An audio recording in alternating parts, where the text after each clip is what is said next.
অনেক সময় আমরা বলে থাকি তামিম ইকবাল বাংলাদেশ ভার্সেস অস্ট্রেলিয়া ম্যাচে বা অন্য ম্যাচে প্রথম থেকে শেষ পর্যন্ত টিকে ছিল। তো এই সেন্টেন্সটা আপনি কিভাবে তৈরি করবেন?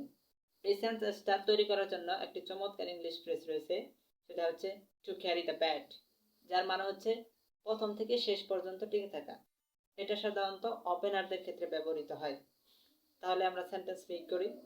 Tamim Iqbal carry the bat in Bangladesh versus Australia match today.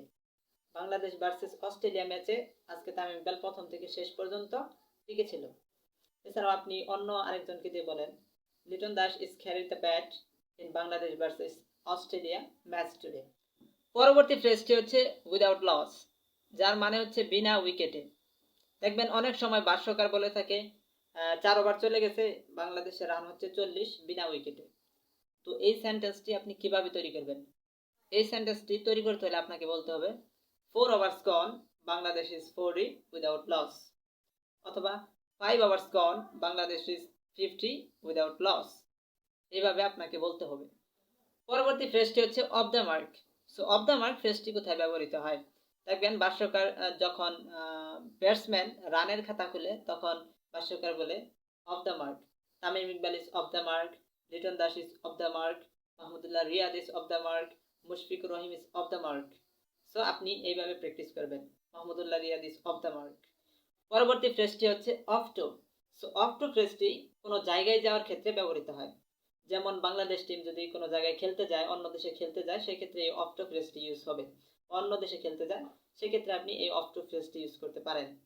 যেমন বাংলাদেশ টিম অস্ট্রেলিয়া যাচ্ছে তার পরবর্তী ম্যাচ খেলার জন্য, তাহলে Bangladesh team is off to Australia for his next match.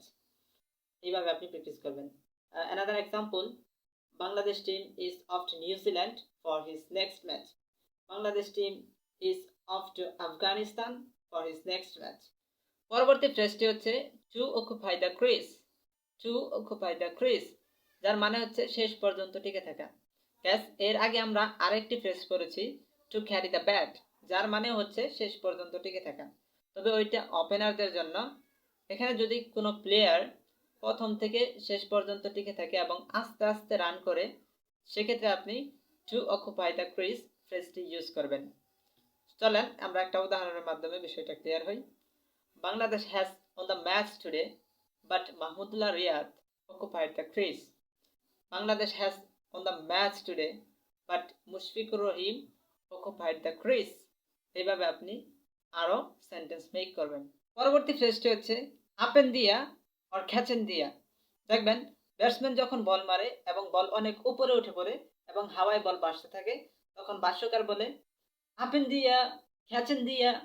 যখন ফাইনালি প্লেয়ার বল ধরে ফেলে, তখন ভাষ্যকার বলে it's gone, wicket gone, it's out. পরবর্তী ওয়ার্ডটি হচ্ছে bottom hand and top hand. Bottom hand and top hand কি, এখন আমি আপনাদেরকে দেখাবো। ধরেন এটা একটা ব্যাট, যদিও এটা একটা ব্যাট না, তারপরে ধরেন একটা ব্যাট এই মুহূর্তের জন্য, এবং এই ব্যাটের যে এই অংশটুকু রয়েছে এটা হচ্ছে হাতল। এই হাতল এর গোড়ার অংশটুকুকে বলা হয় বটম হ্যান্ড, এবং যে উপরের অংশটুকু রয়েছে এটাকে বলা হয় টপ হ্যান্ড। তাহলে গোড়ার অংশটুকু হচ্ছে বটম হ্যান্ড, উপরের অংশটুকু হচ্ছে টপ হ্যান্ড। এই গোড়ার অংশে লেগে অনেক সময় বল উপরে উঠে যায়, ক্যাচ উঠে যায়, আবার উপরের অংশে লেগেও টপ হ্যান্ডে লেগেও অনেক সময় ক্যাচ উঠে যায়, আউট হয়ে যায় ব্যাটসম্যান। সো এখন থেকে এই গোড়ার অংশটুকুকে বলবেন বটম হ্যান্ড এবং top hand. Hey guys, that's all today. I think this class was amazing for you.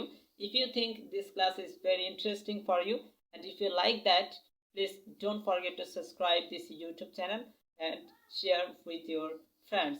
And if you share it, many people will learn English easily. So that's all today. See you next class. Bye for now. Okay? Bye bye.